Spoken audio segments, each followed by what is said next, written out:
You know how many people I talk to that tell me they don't buy Bell & Ross straps because it's such a pain to change the band. You have to have some type of hex tool.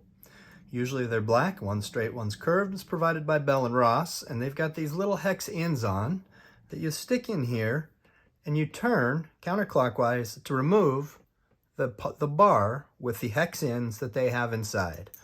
Well, what if I told you you didn't have to do that anymore? You can still use these if you want, and I'll show you that later, but you can't use a traditional set of spring bars. Those are 24 millimeters and they're too small. We have actually created a set of proprietary spring bars that are perfectly sized. They're the right thickness to actually lock your Bell & Ross watch in place. In fact, this has got a set on there. They don't move, they lock the band in place. They look like this, but you know what the coolest part is? I can take a standard spring bar tool and I just pop it in and pop it out. It's no different than the way you used to remove the old Rolex steel bands, because they've left the holes there for you.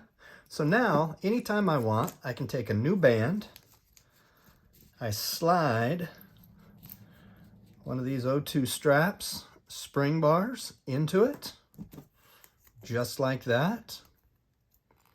And then I install it just as I would any spring bar on just about any watch. And again, because it's the perfect size, your band doesn't move.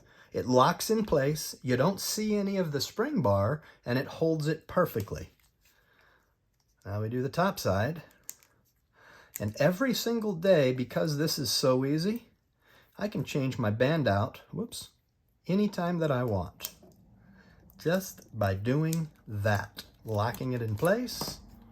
And now we're ready to go out into the world and sport our new band and show it off with our black slacks and our black shoes. And tomorrow, when I'm ready to put that brown belt back on, guess what? I switch it the exact same way. And by the way, if you don't have those hex tools, you certainly do have to buy them to remove them the first time, but if you do have them, you can still use them for our spring bars. You just pop them in and pop them out. Either way, a Bell & Ross is fashionable, it's great looking, and you should have a ton of straps for this watch because there's very few watches that are as cool and well made at such a great price point as a Bell & Ross watch.